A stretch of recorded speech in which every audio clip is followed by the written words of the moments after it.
জীবন আপনাকে হঠাৎ করেই থামিয়ে দিতে পারে। হঠাৎ করেই আপনার চেনা মানুষটা অচেনা হয়ে উঠতে পারে। হঠাৎ করেই আপনার সাধের স্বপ্নগুলো ভেঙে খান খান হয়ে যেতে পারে। কি করবেন আপনি? নিজেকে কখনোই ভিকটিম ভাববেন না। আবার নতুনভাবে শুরু করার কথা ভাবুন। আবার ভাবতে হবে আমাদের যে আমরা কি করে জীবনটাকে ভালোবাসতে পারি, কারণ জীবন একটাই।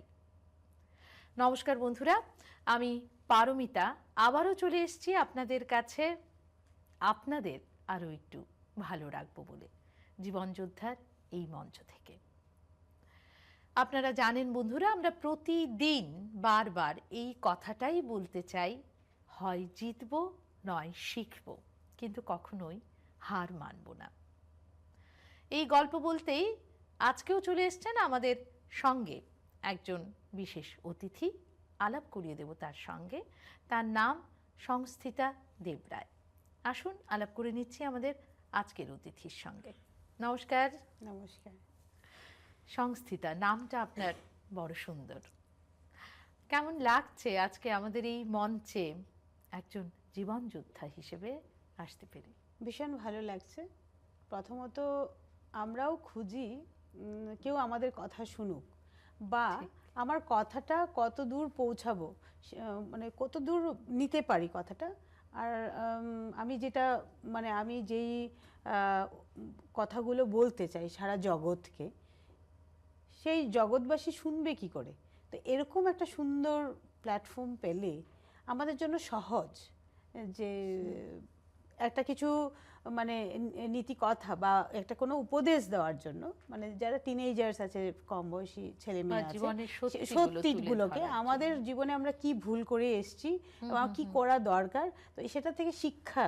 তো এরকম একটা সুন্দর জীবন যোদ্ধা একটা বা আপনারা করছে। আমি দেখেছিও অনেকগুলো প্রোগ্রাম আপনাদের, আমার খুব ভালো লেগেছে। এই প্ল্যাটফর্মটা আমার সত্যি খুব ভালো লেগেছে। সেই জন্য নিউজ লাইভ বাংলাকে এবং এই জীবনযোদ্ধা প্রোগ্রামকে আমি ভীষণ ধন্যবাদ জানাই।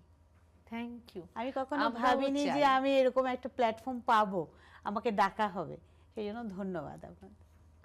আমরাও আসলে বারবার করে পৌঁছাতে চাই আপনাদের গল্প, আপনাদের কথা, আপনাদের জীবন, যাতে করে ওই দিকের মানুষেরা যারা রয়েছেন, আমাদের দর্শক বন্ধুরা রয়েছেন, তার মধ্যে থেকে যদি 5 জন মানুষও অনুপ্রাণিত হন, সেটাই হচ্ছে আমাদের প্রাপ্তি।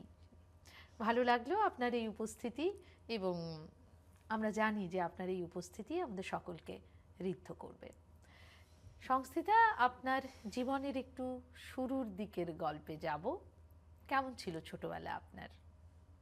আমি খুব সাধারণ ঘরের মেয়ে। আমার মা বাবা ভীষণই সাধারণ মানুষ। বাবা পুলিশে চাকরি করতেন, আসাম পুলিশে উনি চাকরি করতেন, ভালো র্যাঙ্কে করতেন চাকরি। আমার ছোটবেলাটা ছিল বিন্দাস।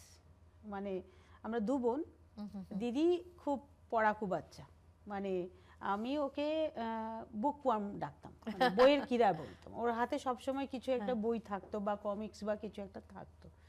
তো ও খুব পড়াশোনায় ভালো, আর আমি ছিলাম ডান পিঠে, খেলবো, গাছে উঠবো, এইসব আর কি। আমি একটা ছোট্ট কথা বলছি, আমি কী ধরনের বাচ্চা ছিলাম। আমাকে মা সবসময় বলতো গাছে উঠতে বারণ করতো। তো আমাদের কোয়ার্টারের পেছনে কৃষ্ণচূড়া গাছ ছিল, তো গাছে উঠবে না, সাপে ধরবে। আমি তো আর এসব পাত্তাই দিচ্ছি না, বা একটু উঠে চলে যাই, একটু কাছাকাছি আরেকটা ডাল ছিল, যে গাছটাতে উঠে যেতাম, উঠে ওখানে পাখির বাসা, ওটা দেখতাম কয়টা ডিম দিয়েছে। হ্যাঁ, কৃষ্ণচূড়া গাছে উঠে যেতাম। মা খালি বলতো ডিম দেখতে যেতেন নাকি ফুল পাড়তে? না, ফুল পাড়ার উদ্দেশ্য ছিল না, কারণ মা এত ফুল বাগান করতো যে ফুলে হাত দিতে বারণ করতো। মার অনুমতি না নিয়ে কোনো ফুল পারছে না। ফুলের গাছে ফুল ভালো লাগে, তুমি ছেড়বে না। এইবার বড় সুন্দর কথা, পাখির ডিমটা দেখা, কয়টা ডিম দিয়েছে ওটা দেখাটা না। মা বলতো পাখির বাসাতে সাপ থাকে, মার কথা পাত্তাই দিতাম না। এবার একদিন সত্যি একদিন দেখে এসেছি ডিম, বাবাকে এসে বলছে, বাবা পাখির ডিম। সর্বনাশ, এগুলো ডিমে হাত দিবে না, পাখি রাগ করবে। আর মা বলছে সাপ থাকে, পাখির ডিম খেতে সাপ আসে। এবার মার কথা পাত্তা দিবি। তো বাবার কথাটা ইসে লেগেছে, কারণ যখনই উঠতাম তখন পাখিগুলো কিচিরমিচির করতো। মানে সেই ডান পিঠে একটা জীবন হ্যাঁ, আপনি এইবার ছোটবেলা কাটিয়েছেন। এবারে একদিন গিয়ে সত্যি সত্যি সাপ দেখেছি। ও, সেই এমন অভিজ্ঞতাও ভাবে হয়েছে। এমন ভাবে নেমেছি যে আমার পুরো হাত পা এগুলো ছুলে গেছে। এইবার আগেকার দিনের মায়েদের মানে শাসনটা একটু অন্যরকম ছিল, তো পড়ে গেছি। এবার মা দেখেছে, মা গিয়ে আগে ভালো মতো পিঠে কিছু দিয়ে নিয়েছে, আগে ধোলাই দিয়ে নিয়েছে, তারপর মেডিসিন লাগানো আছে। তো ওইভাবে আর কি ওরকম ছিল, মানে ছোটবেলাটা সাঁতার কাটা, সাঁতার প্রচন্ড কাটা। ডান পিঠে ভাবে হ্যাঁ, আপনি বড় হয়েছেন। হ্যাঁ। এবং সেই ডান পিঠে মেয়েটি কি এখনো আছে? সেই যে বিন্দাস ডানপিটে মেয়েটা এখন ডানপিটে এখন হয়তো কিন্তু একটু, অনেক জীবনের অনেক হ্যাঁ, অভিজ্ঞতা ঘাত পেরিয়ে। প্রতিঘাতে ঘাত প্রতিঘাতে এখনের ডানপিটে ভাবটা একটু অন্যরকম। আমরা শুনবো, আমরা জানবো এই আলোচনার মাধ্যমে। তাই আমি যতটুকু মানে আপনার কথা শুনেছি বা জেনেছি, আপনার একটা প্রিয় শখ যেটা ছিল মাশরুম চাষ, এই প্রিয় শখের সঙ্গে আপনার জীবনের একটা যুদ্ধ কিন্তু ওতপ্রোতভাবে জড়িয়ে গেছে। সে সম্বন্ধে একটু জানতে চাইবো। হঠাৎ একদিন আমার মানে আমার পাশে একজন থাকতেন, একটা ফ্যামিলি, ওর বলল কি করবি? তো আমি বললাম আমার কিছু একটা নতুনত্ব শিখতে ইচ্ছে করে। তখন আপনি কত বড়, মানে কি পড়ছেন তখন আমি আমার 12 হয়ে গেছে। তো আমি বলছি নতুন কিছু শিখবো, তো বলছে মাশরুম চাষ শিখে নে। তো কোথায় শিখবো? বললো মাশরুম চাষই কেন, বা সেটাতে আপনি কেন আমি ঝুঁকলেন? বললাম মাশরুম চাষ আমার একটু কিছু কাল্টিভেশন করা বা এগুলো নেক ছিল। তো বললো তুই মাশরুম চাষটা শিখ, কারণ মেয়েরা সাধারণত মানে এই গুয়াহাটির মধ্যে মেয়েদের বা এই পাণ্ডু অঞ্চলে আমি যেখানে বড় হয়েছি সেখানে মাশরুম চাষ তো কেউ করে না।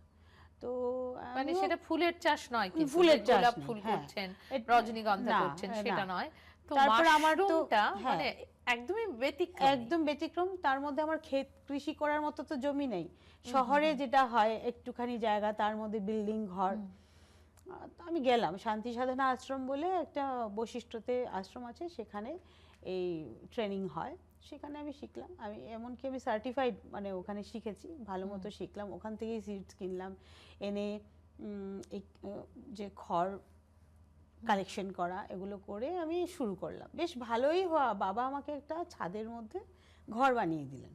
আচ্ছা, বাবাও সেটা মানা মানে করলেন। ছাদেই করা যাচ্ছে? হ্যাঁ, করা আলাদা মানে করে একটু কোনো কঠিন জমির দরকার না হলো না? পড়ে, কিন্তু আমার একটু কঠিন হয়েছে, কারণ ফ্লোরটার মধ্যে আমাকে ওই মানে ময়েশ্চারটা মেনটেন করা, আবহাওয়াটাকে মেনটেন করাটা ভীষণ কষ্ট।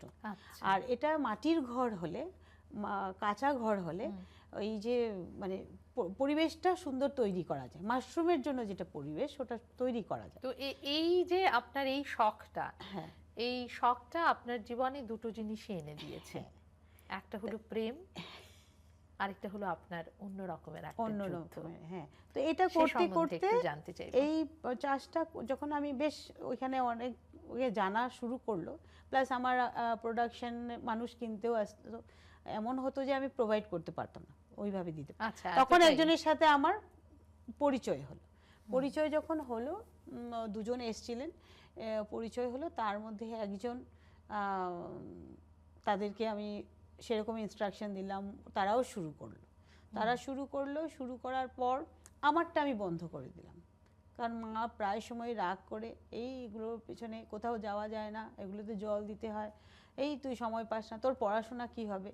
আমাদের ঘরে এক পড়াশোনা ছাড়া অন্য কিছুতে বাবা অতটা, এক পড়ো পড়ো আর পড়ো, কারণ যেহেতু দিদি খুব ভালো পড়াশোনায়। এইবার আমি একটু ক্রিয়েটিভ সাইডে থাকতে ভালোবাসতাম, আমিও বিরক্ত হয়ে চলো বন্ধই করে দিই, আর পারছি না মেনটেন করতে, বন্ধ করে দিলাম। বেশ কঠিন কাজটা, কিন্তু কঠিন। আর শহরের মাঝখানে একটা বিল্ডিং ঘরে ছাদের মধ্যে এটা করা আরো কঠিন। মাটির ঘর বা হ্যাঁ, ওইগুলি ভীষণ কঠিন। তবে আমি করেছি 3 বছর এক নাগার করেছি। তো যে যার সাথে পরিচয় হয়েছে, ধীরে ধীরে যা হয় পরিচয় বাড়ার পর একটা পেলাম যে তোমার মা বাবা বিয়ে দিবে নাকি। এবার তখন মা বাবা টুকটাক দেখছিল, সম্বন্ধ দেখছিল, তখন আমি তখন ডিগ্রি ওই- পড়ছি। ওই তার সঙ্গেই হ্যাঁ। আলাপ আলাপ এবং আলাপ হয়ে মানে সেই সূত্র ধরেই আপনি বিবাহে হ্যাঁ, এই আবদ্ধ হলাম। হলেন। যেহেতু সে এডুকেটেড, আমাদের ঘরে আমরা এডুকেশনটাকে এই গল্পটা শুনবো, হ্যাঁ। কিন্তু এই মুহূর্তে আমাদের নিয়ে নিতে হবে একটা ছোট্ট বিরতি। দর্শক বন্ধুরা, আমরা ফিরে আসছি এক্ষুনি, যে আমাদের এই মুহূর্তে একটা নিয়ে নিতে হবে একটা ছোট্ট ব্রেক। দর্শক বন্ধুরা, আমরা ফিরে এলাম আবারও বিরতির পরে। আমাদের সঙ্গে আজকে রয়েছেন সংস্থিতা। সংস্থিতা, চলে এলাম আবার আপনার কাছে। আমরা শুনছিলাম যে আপনি বিবাহ সূত্রে আবদ্ধ হলেন। এবারে আমি একটু জানতে চাইবো যে কখন আপনার মনে হলো এই সাংসারিক জীবনে আসার পরে আপনার সবকিছু এলোমেলো হয়ে যাচ্ছে? যখন জানতে পারলাম যে আমার এক্স কোনো একজন ম্যারিড মহিলার সাথে লিভিংয়ে আছে, তখন থেকে আমার এলোমেলো হয়ে গেছে। তখন সেটা থেকে আমি আচমকা জানতে আচমকা পারলেন সেটা? আমি আমি হঠাৎ একদিন জানতে পারি যে আমার পায়ের নিচের তো মাটিটাই নেই। কারণ আর সেই সময় জানতে পারি যখন আমার বাবা নাই, মা নাই, মা বাবা দুজনই মারা গেছেন। দিদি অনেক দূর থাকতেন। তার আগে মানে আপনার প্রতি ওনার ব্যবহার সঠিক ছিল? 2 বছর প্রথম ঠিকই ছিল, তারপর কিছু বুঝিনি। তারপর থেকে দেখতাম একটু অ্যাভয়েড করতো যে কোনো ব্যাপারে, বিয়ে বাড়ি যাওয়া হোক, কিছু কিছু না কিছু নিয়ে একটু অ্যাভয়েড করতো মানে আমাকে একটু। সামাজিক কোনো প্রতিষ্ঠান হোক বা হ্যাঁ সোশ্যাল গ্যাদারিং এ হ্যাঁ উনি অ্যাভয়েড এড়িয়ে করতেন, চলতেন। আমাকে এড়িয়ে চলতেন, মানে আমাকে নিতে চাইতেন না বা ইচ্ছে করতো না, বা কিছু না কিছু দেখিয়ে অ্যাভয়েড করতেন। এবং আমার আত্মীয়দের ঘরে যাওয়ার ব্যাপারটাতেও একটু মানে যেতেন, অনেক রিকোয়েস্ট করতে হতো, আজকে হবে না, এই না সেই না। ধীরে ধীরে বেশি অ্যাভয়েড, মা মারা গেলেন 2014-তে, তারপর বেশি এই জিনিসটা বেশি বুঝতে পারলাম। তো একটা সময় দেখলাম আমি ভীষণই মানে একা হয়ে যাচ্ছে। 17-18 আমি শুধু কেঁদেছি, আর আমি ওই বাড়ির সবার কাছেই মানে সহায়তা চেয়েছিলাম। আমার এমনকি আমার যিনি শাশুড়ি মা, বাড়িতে আরো হ্যাঁ অন্যরাও জয়েন্ট ফ্যামিলি, ছিলেন? আমার তো জয়েন্ট ফ্যামিলি ছিল। এবং তারা কি সেই ঘটনাটা জানতেন? সব জান, মানে সব তো ওনাদেরকে তো আমি সব বলছি না এরকম এরকম করছে, এরকম ওরা দেখতে পাচ্ছে। তো তো প্রথম 17তে বলা হলো আমার মাথা খারাপ হয়ে গেছে, তারপর ধীরে ধীরে বলা হলো যে আমি সন্দেহাতীত। তারপর যখন আমি আরও বেশি এটা মানে প্রুফ করা শুরু করলাম যে না, আমি পাগলও হইনি, আমি মাথাও খারাপ হয়নি, ও মিথ্যে কথা বলছে, তখন ধীরে ধীরে আমি আমার শাশুড়ি মার কাছে গিয়ে অনেক রিকোয়েস্ট করেছিলাম যে ছেলেকে বোঝাও, ও তো বদনামি হচ্ছে, আমারও মান সম্মান হানি হচ্ছে। উনি প্রতি উত্তরে বললেন, কি জানি, এটা মনে হয় ওটার রোগ, আমি কি করব, তোমাদের ব্যাপার। তো দেখলাম কারোর থেকে সহযোগিতা পাবো না, আমি আমার বাড়ির মানুষকে সেভাবে বলতে পারিনি। যাই হোক, এটা তো এরকম হলো। তারপর একই ঘরে থাকা অবস্থায় ডিভোর্স ফাইল হয়ে গেল আপনার এগেইনস্টে? আমার মানে আপনি সেটা ফাইল করলেন না? ও ফাইল করেছে, ও সেপারেট থাকা আরম্ভ করে, একই ঘরে অন্য রুমে আর সেপারেট থাকা আরম্ভ করেছে। হঠাৎ একদিন দেখি, আমি ভেবেছি আমার স্কুলের একটা এনভেলপ এসছে, আপনার খুলে স্কুল দেখি ছিল কিছু? আমার স্কুল, আমি 2001 থেকেই আমার একটা ছোট্ট বঙ্গীয় সঙ্গীত পরিষদের আন্ডারে অ্যাফিলিয়েটেড একটা ছোট্টখাট্টো স্কুল। মানে কিসের স্কুল ছিল? Painting school, paint and craft, painting and craft শেখাতেন? আচ্ছা, বাহ। তো সেটার জন্য হয়তো বেঁচে গেছি, একটা কিছু ছিল আমার কাছে। তারপর অনেক যুদ্ধ, অনেক মানসিক অশান্তি এভাবে করে এসে সেটা মানে একই মানে বাড়িতে বাড়িতে দুজন আলাদা হয়ে যাচ্ছে, এমনকি যেদিন আমি ডিভোর্সের মানে এনভেলপটা খুলেছি, আমাকে পিয়ন বলছে, আপনার মানে এটা আপনার কোর্ট থেকে এসছে। আমি বলছি হবে কিছু একটা, খুলে দেখি এই অবস্থা। মানে আপনি সে সম্বন্ধে সম্যক ধারণাও ধারণা ছিল না। হ্যাঁ, একটু লাগালাগি হচ্ছিল বা মনোমালিন্য হচ্ছিল, মানে আগে কথা বলাটা অন্তত হয়তো দরকার ছিল। সেই আর কি, ও মানে একদম, তো ওটা একটা বিশাল বড় ধাক্কা ছিল। তখন আমি আমার আশেপাশে যারা আত্মীয়রা ছিল তাদেরকে জানিয়েছি, আমার বড় বোনকে জানিয়েছি। মা বাবার পরে তো আমার বড় বোনই আমার গার্জিয়ানের মানে অভিভাবকের জায়গাতে তো সেই আছে, তাকে জানালাম। সে তখন থাকে ইউএসএতে, এবার সে পট করে আসতেও পারছে না। যুদ্ধ শুরু হলো, আমি 4 মাস ওই ঘরটার থেকেই কিন্তু কোর্টে গেছি, ফ্যামিলি কোর্টে। আমিও বের হচ্ছি, সেও বের হচ্ছে। সে স্কুটার নিয়ে চলে যাচ্ছে, আমি বাসে করে আসছি। তো আমার মানসিক অবস্থাটা কি হতে পারে? যাই হোক, সত্যি মানে হ্যাঁ এগুলো শুনলে মনে হয় হ্যাঁ এই যুদ্ধগুলো কতটা কঠিন হতে পারে। আচমকা তাই বন্ধুরা আমাদের জীবনে অনেক কিছুই পাল্টে যেতে পারে, আমাদের চেনা মানুষ অনেক সময় অপরিচিত হয়ে উঠতে পারে, কিন্তু তাই বলে তো জীবন থেমে থাকে না, যেমন সংস্থিতারও থেমে থাকেনি। হ্যাঁ, এটা ঠিক, আমি থেমে থাকিনি। আমি খুব সাহস করে একা একা কিন্তু সব আপনি করতে আপনি হয়েছে। আপনার কি মনে হয় যে এই সিদ্ধান্তটা নিতে হুম। আপনার খানিকটা দেরি হয়ে গেল? হ্যাঁ, অনেক দেরি হয়েছে। আমার 2013তেই নিয়ে নিতে লাগছিল। তাহলে আমার মনে হতো যে আমি মা থাকতেই যদি চলে আসতাম তাহলে ভালো হতো। অন্তত মায়ের সাপোর্টটা হয়। আমি চেষ্টা করেছি আমার সংসারটাকে বাঁচাতে। কোনো মেয়েরাই চায় না পট করে সংসার ভাঙতে। তারা চায় স্বামীর সংসারটা সুন্দর করে করুক। আমিও চেষ্টা করেছি।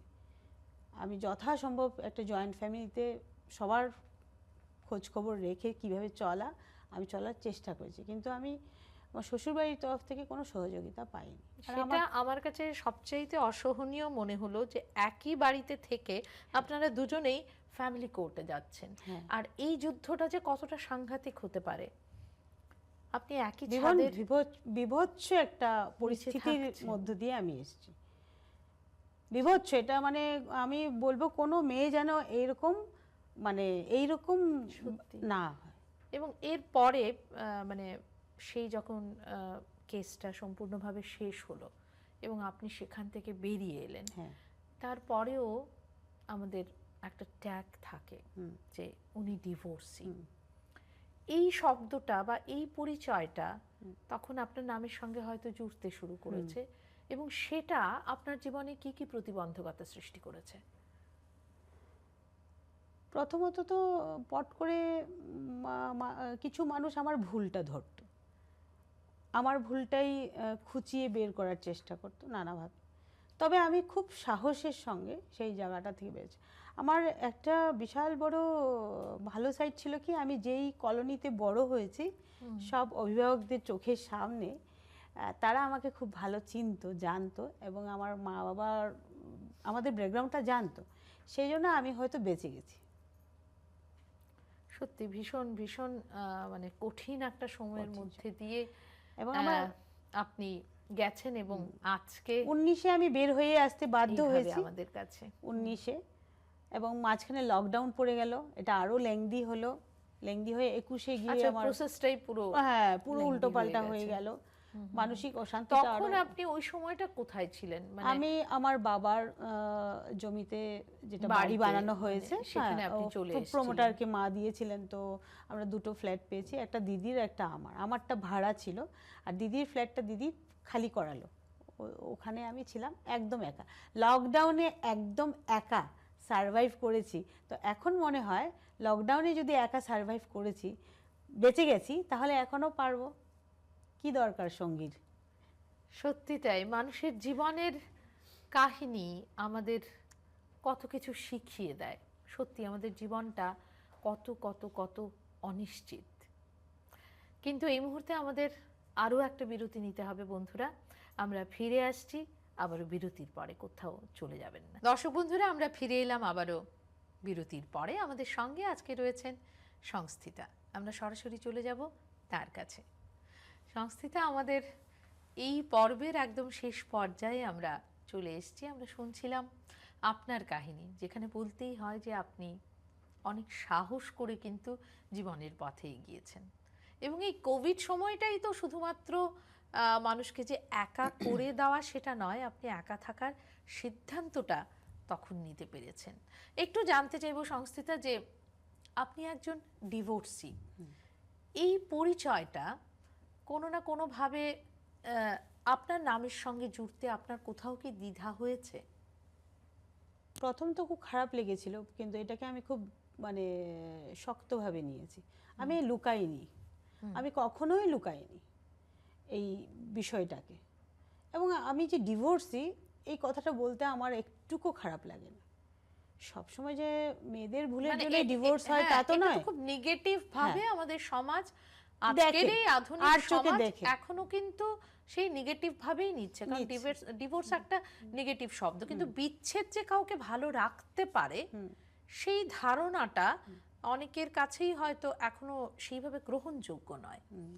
কারণ বিচ্ছেদ এই যে আপনাকে এখন ভালো রাখছে, আপনি একটা সুস্থ মানসিকতা নিয়ে আছেন, তো সেটাই আমার মনে হয় দর্শকদের কাছে আরও একটা আমাদের বলার, যেটা আমরা বলতে পারি যে ডিভোর্স মানেই কিন্তু নেগেটিভ নয়। আমরা এই ধারণাটার থেকে যেন একটু সরে আসি, একটু অন্য দৃষ্টিভঙ্গি দিয়ে যেন মানে এই শব্দটাকে দেখি। আপনি বলছিলেন আপনার সোশ্যাল স্ট্যাটাস নিয়ে। হ্যাঁ, আমি তো কোথাও লুকাই তো নাই, এমনকি সাধারণ আমার যে ফেসবুকে একটা বায়ো লিখতে হয় না, ও মানে অনেকে তো কি করে ডিভোর্স হলে বা ছাড়াছাড়ি হলে সিঙ্গেল লিখে দেয়, সবার আগে ওটাকেই ঠিক করে। আমি ওখানে কিন্তু ডিভোর্সই লিখেছি। কেন না, কেন না, আমি ডিভোর্সই তো ডিভোর্সই। এখন এই ডিভোর্সি কথাটা দেখে, যদি এই শব্দটাকে দেখে কারো নাক সিটকানো হয় তো হবে, সে তার জায়গায়, আমি আমার জায়গায়। আমার এখন যেটা স্ট্যাটাস আমি ওটাই লিখেছি, সেটার জন্য আপনাকে সাধুবাদ জানাতে হয়। কিন্তু এরপরও সংস্থিতা, এই যে ফেলে আসা দিনগুলোর থেকে আপনি কোভিডের সময় একদম একা, একদমই একা, মানে পরিবার পরিজন ছাড়া একা একটা যুদ্ধ করেছেন, আরো একটা ভয়ঙ্কর যুদ্ধ আপনি ওই বাড়িতে ফেলে এসেছেন, তার কিছু কি আপনি শেয়ার করতে চাইবেন আজকে? একদম একদম। আমি মানে যারা আপনাদের প্রোগ্রামটা দেখবে, মেয়েরা স্পেশালি, ওরা যেন একটু শিক্ষা নেয় যে আমি এমন এমন দিন কাটিয়েছি, সব তো বলতে গেলে অনেক লম্বা হবে, আমি এক দুইটা উদাহরণ দিচ্ছি। এমনও কন্ডিশন গেছে, আমি আমারই বেডরুমে রাত্রেবেলা ঘুমাতাম, যখন ছিটকিনি লাগিয়ে ঘুমাতাম ভয়ে, যাকে বিশ্বাস করে বিয়ে হয়ে গেছিলাম ওই বাড়িটাতে, বাবা মার পরে বিশ্বাসযোগ্য জায়গাটাতে একটা মানে হ্যাঁ, বিবাহিত মহিলার জন্য তার স্বামী, আমার কেন জানি আমার একটা অস্বস্তিকর পরিবেশ তৈরি হয়েছিল, যে আমি ওটা আমি লাগিয়ে ঘুমাতাম। আধা রাত্রে যদি আমার দরজায় লাথ একটা মানে জোরে শব্দ করেছে বা ডাকাডাকি করছে, দরজা খোলো, আমি খুলিনি। তো এরকম ভয়ঙ্কর পরিস্থিতি থেকে আমি এসেছি। এখন আমার ভয়, সেখানে দাঁড়িয়ে কখনো মনে হয়েছে যে জীবনটা মানে তছনছ হয়ে গেলে যেটা হয়, আমার বারবার মনে হয়েছে আমি বেঁচে থাকতে আর ইচ্ছে হচ্ছে না, সেরকম? হ্যাঁ, আমার এরকম হয়েছে। একদিন যখন হাতে নাতে ধরেছি যে ও কোনো একজন মহিলার সাথে আছেন, তো আমার ওই দিন আমার খুব খারাপ লেগেছে। ওইটা আমার জীবনের মানে এমন একটা বিষাক্ত দিন, আমার এক মুহূর্তের জন্য মনে হয়েছিল আমার মরে যাওয়াটাই বেটার হবে, কিন্তু আমার গুরু কৃপা, আমার গুরুদেবের ফটোটা আমাকে ঘুরে দাঁড়ানো সময়, ঘুরে দাঁড়াতে হয় এবং নিজেকে একটা সঠিক সিদ্ধান্ত নিতে হয়, যেরকম মানে আপনি নিতে পেরেছেন। আপনার জীবন মানে আপনি জীবনে খুব সুন্দরভাবে থাকুন, নিজের মতো করে থাকুন, আপনার সেই স্বাধীনতাটাকে আপনি সম্পূর্ণভাবে উপভোগ করুন। এই মুহূর্তে কিন্তু আপনার সঙ্গে একটা খেলা আছে, চলে যাব র্যাপিড ফায়ারে। সংস্থিতা, আপনার কাছে জীবন কি? খুলে বাঁচা। বাহ। যদি বলি সম্পর্ক? অনিশ্চয়তা। সম্পর্ক একমাত্র মা বাবার সম্পর্কের বাইরে আর কোনো অনেস্ট সম্পর্ক পাওয়া মুশকিল। একমাত্র মা বাবা নিঃস্বার্থ, আর সব স্বার্থপর। হয়তো তাই। প্রেম আপনার কাছে কি? সঠিক প্রেম না হলে বোকামি, জীবন শেষ, বিধ্বস্ত জীবন। আবার আপনার মতো করে কোনো আপনার ভালো লাগা কাউকে আপনি এবারে বেছে নিন। আমার মনে হয় না আমার কাউকে ভালো লাগবে। আমাদের দর্শক বন্ধুদের জন্য কি বলতে চান? একটা খুব সুন্দর প্ল্যাটফর্ম। আমি আপনারা যারাই দেখছে তাদেরকে আমি একটাই কথা, বিশেষ করে মেয়েদেরকে বলবো, আগে স্বাবলম্বী হও, তারপর কাউকে পছন্দ করো। বিয়ে করাটা সেকেন্ডারি হোক, নিজে স্বাবলম্বী হওয়াটা প্রথম হোক, জীবনের প্রথম উদ্দেশ্য হওয়া উচিত। যেতে যেতে চাইবো সংস্থিতা, আপনি খুব ভালো থাকুন এবং নিজের মতো করে থাকুন, একান্ত আপনার ব্যক্তিগত ইচ্ছে, আপনি প্রেম করবেন নাকি সম্পর্কে জড়াবেন নাকি একা থাকবেন, শুধু খুব ভালো থাকুন। চলে যাচ্ছি আবারও দর্শক বন্ধুদের কাছে। দর্শক বন্ধুরা, জীবন আসলেই তো নানা ঋতুর মতো আমাদের কাছে বদলে যায়। কখন কী রূপে আসে আমরা জানি না। আমরা এখনও জানি না যে সংস্থিতার জীবনে আবারও কোনো বসন্তের দিন আসবে কিনা। আমরা চাই আসুক, কিন্তু সংস্থিতা এই মুহূর্তেও কিন্তু খুব ভালো আছেন, এবং সেটা কিন্তু ওই অন্য একটা সম্পর্ক থেকে বেরোনোর পরেই। তাহলে সেই সাহসটা রাখতে হবে সঠিক সিদ্ধান্ত নেবার মতো। এইটুকুই আপনাদের আজ বলতে পারি। আর বারবার করে যা বলতে চাই, যা বলতে বারবার করে চলে আসি, সকলে খুব ভালো থাকুন আর জীবনটাকে ভালোবাসুন। আজকের মতো আসছি, নমস্কার।